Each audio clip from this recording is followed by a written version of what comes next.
Hey, it's January the 1st, 2026, and I'm entering this year a little bit different. In years past, I was hyped up, I was getting after it, I couldn't wait to list all my goals. And then I took about 5 years off from that and didn't really enter the new year with anything in particular. And last year was just a great year of refocusing, getting back to some basics, and really reconnecting with life in a lot of different ways. And so this year is not going to be my best year ever. And I used to really get into that. I wanted every year to be the best year ever. And I'm just not doing that, even though for decades I believed in that. More progress, more productivity, more achievement, more. Every year was a competition with the year before. And honestly, I loved it. I think at that time in that season of life, it was exactly what I needed to do. Life had to be optimized, it had to be strategized, it had to be monetized. And all of that was a really big part of life. But now at 57, things shift a little bit and other things become more important as some other things become less important. So I'm not after the most productive year or the highest achieving year. I would say that I'm after the most aligned year. And that's really what this post is about, is getting into that sense of life of, that you're where you need to be at that time. And also on these videos, when I share, it's really just a documentation of my life and what's going on.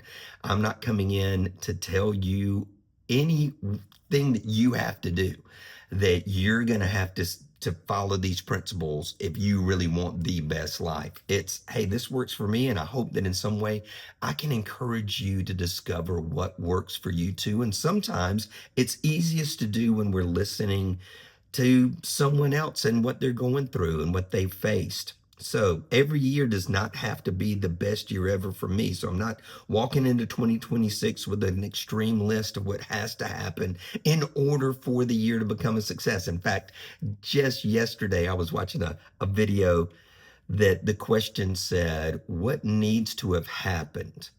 If you were reading this 1 year from today, what needs to have happened for you to consider this year a success? And immediately I felt like, oh, that feels not cool to me, because I don't want to weigh the year in success and loss principles.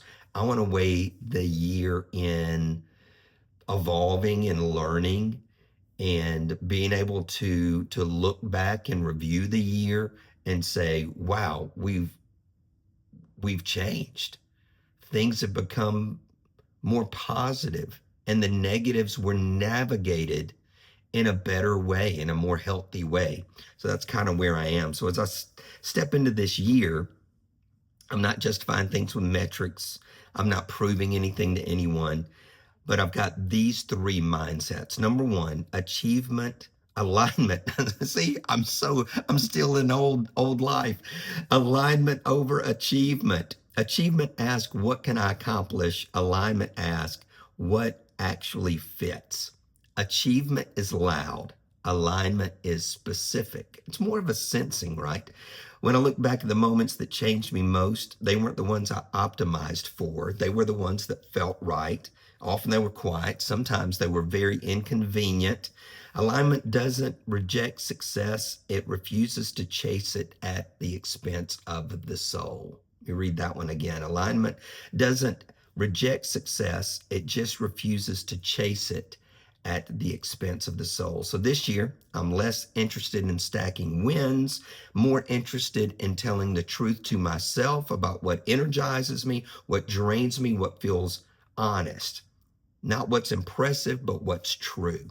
And I think for many of us, that is a great reflection, that what's true, what feels right, what am I sensing in this alignment over achievement? Because the world shouts about achievement. Social media shouts about achievement. If you're involved in work, it's very much about your results and what you're going to achieve. And there's a place for all of those things. But if we just adopt that without weighing it If we hear that achievement's important and we just hop on that train, there could be some real dissonance within our own hearts and our own spirits. And when I look back at so much of my life, and I don't even think this is wasted. A lot of people say, well, I wasted my life.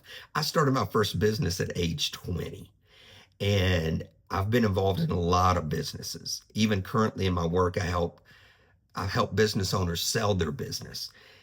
And I have been so entrepreneurial and business oriented. But in the last 3 years, you know what I discovered? I'm not a business guy. I'm not. I'm a creative. I love creative aspects. I love writing and sharing and teaching. I'm more of a teacher than I am a business person. And I got so tickled at that. I probably once a day for months, I just laughed at how I had refused to listen to the alignment because I thought this is what people do. And I knew in my heart and spirit, I did not want to be employed. And you read, don't waste X number of years from your life working for somebody else, chase your own dreams. That's the message that's out there. So I bought into that message without sitting still, without getting centered and asking, where's the alignment? Where's the joy? Where's the peace? Where's the love? Not in this escalated, do your passion, do what you love, and the money will follow. I'm not even thinking about it in those lines. It's just a very soft knowing, yeah, this is what I need to be doing. And even sometimes you're doing something that you don't even enjoy and it's not your passion, but you're where you're supposed to be. There's that alignment. So this year's going to be about alignment over achievement. Secondly, is presence over pressure. Pressure always promises something is around the corner. If you just work hard enough, if you just do enough, then one day this is what's going to show up. Pressure is always about what's next, and pressure always has that promise. Once this happens, you can relax. Once you fix this, you'll be okay. Once you get there, you can enjoy it. Instead of relaxing now, being okay now, enjoying now. Presence doesn't bargain like that. Presence says nothing is required. Just be here now. And that doesn't mean that it's apathetic. It just means that we're available. Now makes us very available so that when something shows up and a door opens, we can walk through it. At the same time, when we're available to take a step back. When we're offered something that we feel like, oh, this could be the opportunity. Presence lets us pull back and sense whether or not this is the opportunity or not. Availability in the moment that we're actually in, not the one we're trying to escape or improve. I've done that for years. I was on the run trying to escape something and improve something. Pressure narrows the field of vision. Presence widens it. This year, I'm not trying to outrun discomfort or manufacture momentum. I'm practicing staying. I'm not on the run. I'm right here, staying with conversations, staying with feelings, staying with moments that don't need to be leveraged. One of the things that came out of this past year, 2025, is that I don't have to monetize everything. I used to create a framework around everything and figure out, how do I sell this? How do I monetize this? How do I get a client from this? How do I get a lead from this? Whew. Man, it feels good just to let that go and not even think about it, just to share from the place of here and now and have the conversation. And there's no more to it than that. So alignment over achievement, presence over pressure, and flow over force. Force has a particular sound to it. Grinding, pushing, convincing, overriding, overbearing, overwhelming. Flow, on the other hand, is often misunderstood as passive. It isn't. Flow still moves, but it listens first. Flow still moves, but it listens first. Force asks, how do I make this happen? Flow asks, what is already moving and how do I join? So force is coming in and moving hard, and it's trying to make things. And flow lets things. Some seasons require effort and others require trust. For me, 2026 feels like a year where force would be unnecessary and even possibly disrespectful. Not everything needs to be conquered. Some things need to be met. And that's what I'm doing a lot this year, just kind of meeting life where it is. So this is going to be a different kind of year for me.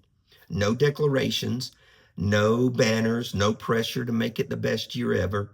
A quiet commitment to alignment over achievement, to presence over pressure, to flow over force. And when growth comes, I'm going to let it come naturally. And when success arrives, I'm going to let it arrive honestly. And when joy shows up, I'm going to let it stay without asking it to perform. This isn't a settling, it's a stepping into freedom. And for the first time in a long time, that feels exactly the right place to start the year. Peace. Be blessed.